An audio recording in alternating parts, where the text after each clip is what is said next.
Esse é o Ancapso e nós vamos falar agora sobre a investigação do suposto atentado que foi feito lá, o negócio do Joca, do Juca e do Jeca e não sei o que lá, que, né, aquele plano maravilhoso que o pessoal inventou lá, uma coisa de ficção científica, roteiro de ficção científica realmente, que o Alexandre de Moraes disse que aconteceu.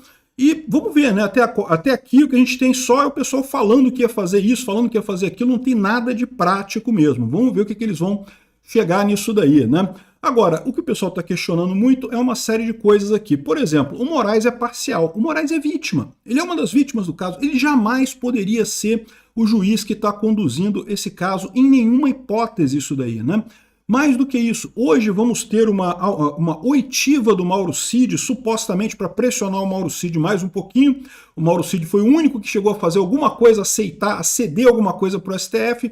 Então o pessoal vai de novo bater no Mauro Cid para tentar fazer com que ele fale alguma coisa lá e comprometa Bolsonaro de alguma forma, né? É o que eles querem no final das contas, né? É sinal de que eles não têm nada para fazer. A verdade é essa, eles não têm nada. Se tivessem, não estariam batendo no Mauro Cid a essa altura do campeonato. Vamos falar um pouco sobre isso daqui, porque o ponto central que eu quero trazer aqui, eu cheguei até a comentar isso num outro vídeo meu, mas eu acho que é importante fazer um vídeo falando só sobre isso, né? Às vezes as pessoas têm essa ideia de que o que importa é só a narrativa, que não, que a narrativa, não sei o que é lá.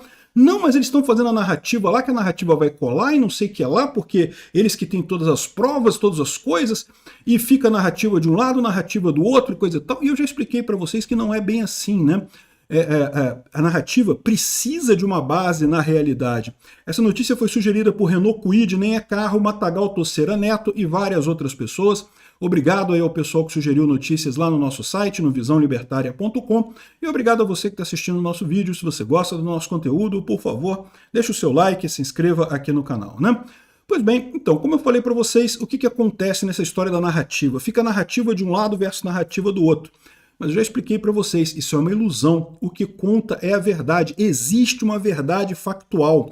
Não é um negócio de só narrativa, só narrativa. Eu já falei para vocês que houve uma época que a imprensa brasileira, que o Globo, né, que as grandes redes centralizadas brasileiras, conseguiam eleger e derrubar presidente, né? Foi o que aconteceu com o Collor. A Rede Globo elegeu o Collor e depois tirou o Collor quando quis. E tinha esse poder mesmo, porque era o grande patamar da verdade, era a grande fonte de verdade da população brasileira. Hoje em dia, a Rede Globo não tem mais esse papel. Existe uma queda, né, devido à informação descentralizada e distribuída, as pessoas têm outras opiniões sobre o que está acontecendo, e se fosse por narrativa, a Rede Globo já tinha derrubado o Bolsonaro em 2019. Vocês lembram do caso do porteiro lá do condomínio do Bolsonaro que falou que o assassino de Marielle tinha ido procurar Bolsonaro?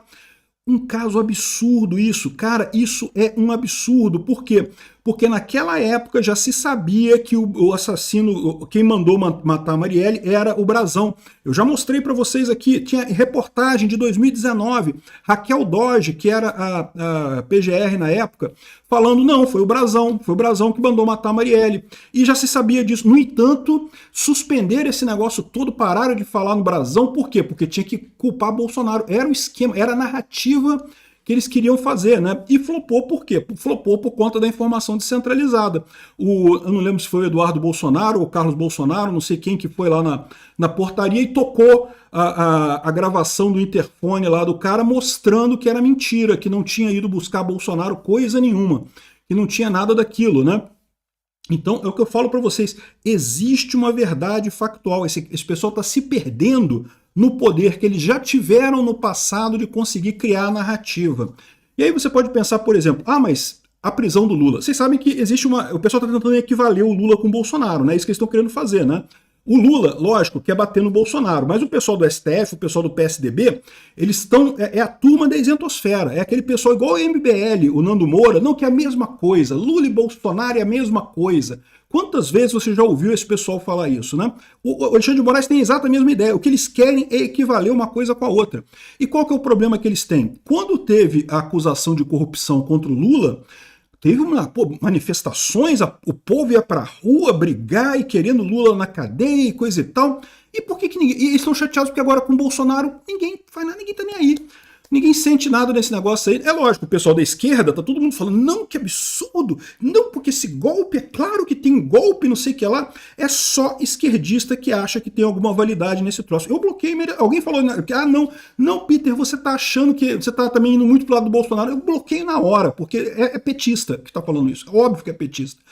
O cara pode até não se achar petista, mas é petista. Então não tem o que fazer, não quero conversa com esse tipo de gente. Aí, ou seja, o que o pessoal está fazendo, né? O pessoal de lá, lógico que está convencido. Por quê? Porque é interesse para eles se convencerem, né? Mas o grande problema que eles têm é isso, é só eles que estão convencendo. A direita não vai se convencer nunca, ok? Mas o centro, o pessoal que não está preocupado com isso, não está nem aí com isso. Ninguém se incomodou com essa história. E é o que eu falo para vocês, o que falta nisso? Falta a realidade, falta o fato concreto, falta a coisa acontecer. E, por exemplo, o caso do Lula, por que o pessoal ficou puto? Porque, caramba, o Lula roubou o país como se não houvesse amanhã, corrupção atrás de corrupção, ele, a Dilma, em determinado momento a economia estava uma bosta, o Brasil entrou numa recessão em 2014, 2015, era só no Brasil, cara, não tinha lugar nenhum do mundo, só o Brasil em recessão, por quê? Por conta de corrupção do PT. Então, quando eu fui para a rua brigar pelo impeachment da Dilma, quando eu fui para a rua para protestar contra o PT, era por isso, eu sabia que era verdade. Ah, mas o inquérito lá, o pessoal da esquerda sempre falou que não, que o Moro é parcial, que o Moro está errado, que não tem nada daquilo, que o triplex não é do Lula e não sei o que lá. Meu amigo, eu sei que eu fui prejudicado. Tá aqui, ó, eu senti na pele a política econômica do Lula, eu senti na pele a gastança do Lula. Isso faz a diferença. As pessoas têm uma base para dizer que, caramba, eu fui prejudicado por esse canalha, desse pinguço vagabundo socialista do Lula. Então eu fui prejudicado, eu perdi coisa, a minha família perdeu coisa. Então não é uma coisa que uma narrativa apenas. Todo mundo perdeu no Brasil com o idiota do Lula e o idiota da Dilma. Então, até tem uma narrativa aí, tá? Porque eu falei isso também, né? Porque, na verdade, a culpa grande, a corrupção é uma coisa muito ruim, de fato, né? Muito desse dinheiro foi para corrupção mesmo, mas teve também alguma coisa ali que foi só decisões erradas do Lula e da Dilma. E isso, na verdade, acaba sendo muito pior do que a corrupção. Mas é o que eu falo para vocês, você pode partir de um fato real e a partir dali você traçar alguma coisa. Mas se não tiver nada na realidade, você não consegue fazer narrativa de nada no final das contas. Nada cola. É esse problema que eles têm com o Bolsonaro agora, né? O Collor de Mello, por exemplo. O Collor de Mello teve o Fiat Elba lá, que era um Fiat velho lá, que, né, condenaram o Collor por causa de um Fiat que estava no nome do caseiro dele, que diziam que era dele, ou que ele tinha dado pro caseiro, eu nem lembro qual era a história, mas um troço que não tinha nada com nada ali. Mas por quê? Porque tinha uma base na realidade. O Collor sacaneou o Brasil inteiro, o Collor matou o brasileiro. Teve gente que se suicidou com o plano Collor, porque, né, tiraram o dinheiro de todo mundo, tirou a poupança de todo mundo, então, e não resolveu problema nenhum. Continuou a inflação na merda no Brasil, continuou a economia desgraçada. Ou seja, o Collor tinha culpa nisso, ele tinha uma parcela de culpa nessa história. Construiu-se uma narrativa em cima disso, mas havia uma base, havia realidade. O problema que eles têm com o Bolsonaro agora é esse, eles estão querendo construir alguma coisa, mas o pessoal que está no meio ali, eu não vou dizer nem o pessoal da esquerda, nem o pessoal da direita, porque o pessoal da esquerda, evidentemente, vai acreditar em qualquer coisa. Falou qualquer coisa ruim de Bolsonaro, o pessoal da esquerda vai acreditar. Falou qualquer coisa ruim de Bolsonaro, o pessoal da direita não vai acreditar. Então, esses dois extremos, ignora. O que é importante é o centro. Esse pessoal do centro não consegue perceber, mas e aí, cadê? O que aconteceu? Como é que eu sei? Eu não sofri nada, eu não senti nada, não teve nada que eu visse desse golpe do Bolsonaro. O que teve? Não teve nada no final das contas, né? Então eles estão tentando construir essa narrativa a partir do nada. E estão descobrindo que não conseguem fazer isso, né? O Moraes está cada vez mais afundando o pé na lama nessa tentativa de reviver o PSDB, porque é isso que ele quer, tá? Eu já falei, o Moraes não gosta do Lula. Eles tiveram até uma reunião lá, ó. O Novo está querendo explicações sobre a reunião secreta do Lula com ministros do STF e o Procurador-Geral da República e o cara da PF. Tá na cara que essa reunião era o planejamento para a operação que prendeu os militares. Tá na cara que é isso. Ou seja, tá a coligação PT-STF agindo juntinha para tentar bater no bolsonarismo, para tentar bater na direita, né? A quantidade de absurdos que tem nessa história é enorme aqui. O André Marsiglia coloca alguns aspectos jurídicos aqui da decisão. Isso aqui é aquela decisão da prisão dos kids pretos lá, né? Se os documentos não demonstram início de nenhuma ação de execução, então não tem crime. Eu também já falei isso, né? Cogitação e preparação não é crime no Brasil.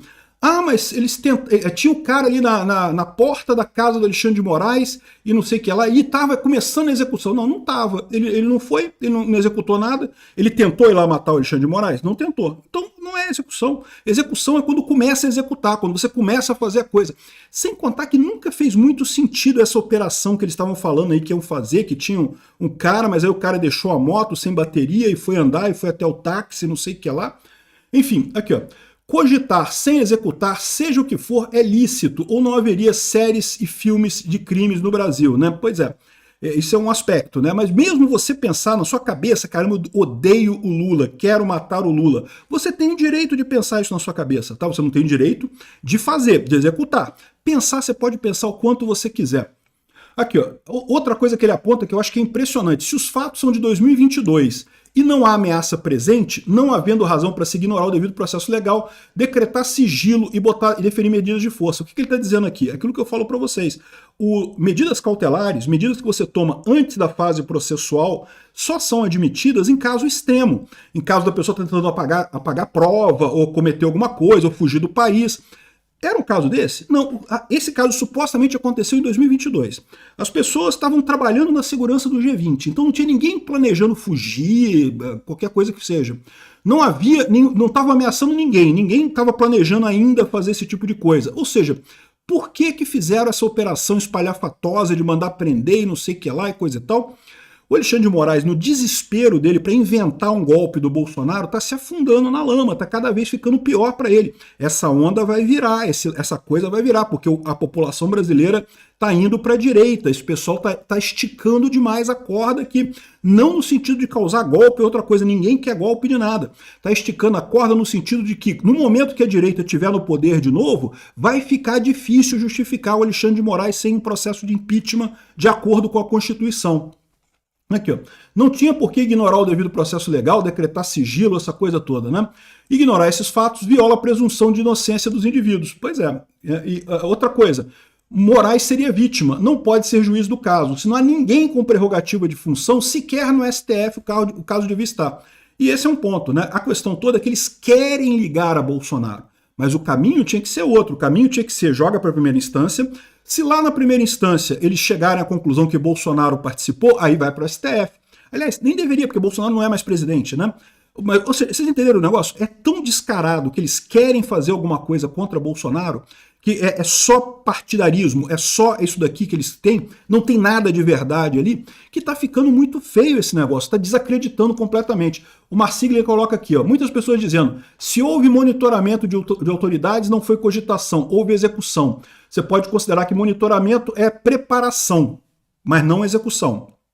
Preparação não é punível também pela lei atual. Aliás, existe um projeto de lei do Flávio Bolsonaro para tornar atos preparatórios crime no Brasil. Não é hoje. Hoje não é crime atos preparatórios. Você tem que começar a execução do tipo penal. O que é o tipo penal? Atacar o ministro do STF? Então você tem que começar a atacar o ministro do STF. Matar alguém? Você tem que tentar matar a pessoa. Se não teve isso, não aconteceu. Qual que é o tipo penal de golpe de Estado lá, que tem lá o artigo 359L ou M ou N, nem sei qual é o número lá. É você tentar derrubar o Estado. É o que fez o Pedro Castilho na Bolívia. Na Bolívia não, no Peru. O Pedro Castilho foi lá na televisão e falou, não, eu decreto o fim do Congresso e não sei o que lá, e agora eu que mando. Ele tentou. Deu certo? Não, não deu certo. Deu errado. Aí vem o pessoal falando assim, não, porque golpe de Estado, por óbvio, só se pune a tentativa, porque se aconteceu o golpe, não sobra ninguém, coisa e tal. Pois é, mas pune a tentativa. Não se pune a cogitação, não se pune a preparação. Não tem lógica esse tipo de coisa, né? Um ponto que ele coloca aqui, ó, eventualmente, se comprovar que realmente esses casos foram verdadeiros, no mínimo fica estranho. Realmente esse pessoal estava querendo dar um golpe, é uma coisa absurda. Mas eu acho que tem dois problemas nessa história aqui. O primeiro problema é que tinha maluco querendo fazer golpe, todo mundo sabe que tinha, gente, todo mundo sabe. Né? Um monte de gente queria dar o golpe, queria que o Bolsonaro desse um golpe, o Bolsonaro não quis. Então a primeira coisa isso não tem a ver com o Bolsonaro. E segundo, mesmo que se comprove. Por quê? Porque o que tem agora é uma história fantasiosa pra caramba, cheia de coisa que ninguém sabe se tem ligação uma coisa com a outra. No final das contas, está muito longe de ter alguma evidência concreta. E mais do que isso, é aquilo que eu falo para vocês. para o povo ficar indignado como ficou contra o Lula, tem que ter base na realidade, tem que ser calcado na realidade. Esse troço todo está flutuando no ar. É um castelo flutuando no ar, né? Aqui, ó. Noto na mídia um esforço de achar alguma ação concreta que não seja cogitação e justificar as decisões. Se o direito ainda vale, antes o esforço deveria ser explicar a vítima e o juiz serem o mesmo e a competência jurídica do STF. Ou seja, como é que esse pessoal está tudo procurando justificar alguma coisa para defender o Alexandre de Moraes, se deveria ser o contrário, né? O processo judicial é justamente para evitar a acusação injusta. E estão fazendo o contrário, estão tentando justificar a acusação injusta a todo custo, né? E outra coisa que ele fala aqui, que eu já falei também em outras oportunidades, é que curioso ver a reação crítica da direita inteira à condução das investigações que tem na mira exclusivamente bolsonaristas, ou seja, mesmo a direita não bolsonarista está criticando o jeito como a coisa está sendo feita. A direita parece ter entendido que se a politização do direito não for freada, não vai sobrar ninguém. Algo que a imprensa não entende ou finge não entender. É o que eu estou falando para vocês. O pessoal da esquerda está criando um monstro. Eles estão achando muito lindo o Alexandre de Moraes poder fazer o que quiser e o que não quiser, e vale tudo, porque se é para bater em Bolsonaro, vale tudo. Eles estão criando um monstro. Esse monstro um dia vai comer eles próprios. Estão criando cobra. Cobra criada, meu amigo, sabe o que acontece, né? Ela vai lá e come quem criou ela. Bica quem criou ela. É o que estão fazendo aqui. Não pode, isso é um absurdo, independente de quem seja. E, de novo, é muito diferente do que aconteceu com o Lula. Essa falsa equivalência de que não, Bolsonaro e Lula é a mesma coisa, não é a mesma coisa, não. São casos totalmente diferentes. O caso do Lula levou anos de investigação, com inúmeras pessoas sendo investigadas em várias instâncias, em vários lugares, volumes e volumes de processo lá no tribunal, e no final das contas ele teve direito a segundo grau de jurisdição, ele teve direito a ser julgado por outras coisas, teve direito a um monte de coisa. E foi condenado no final das contas, né? Foi condenado por 12 juízes no total, somando todas as instâncias, né? Enfim, é bem diferente de Bolsonaro, que em 2 anos já estão culpando o cara por um golpe que ninguém viu nada, não teve nada que acontecesse de fato.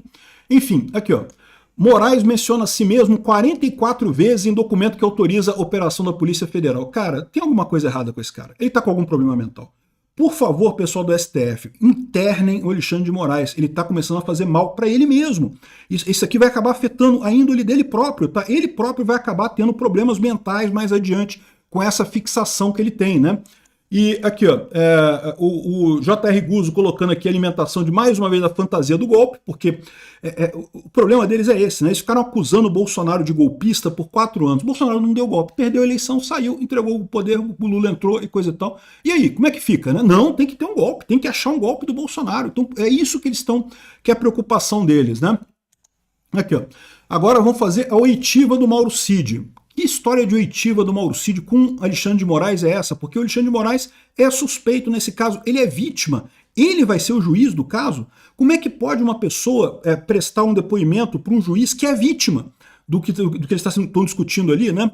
Um absurdo isso daqui. Só reforça aquilo que eu falei, o grande erro que foi o Mauro Cid ter aceito essa delação premiada. Eu entendo por que ele fez isso, ele aceitou porque estavam ameaçando prender o pai dele, então ele aceitou a delação premiada, mas no final das contas, tá vendo a merda que é? Esse pessoal não tá nem aí para direito, não tá nem aí para acordo, não tá nem aí para nada.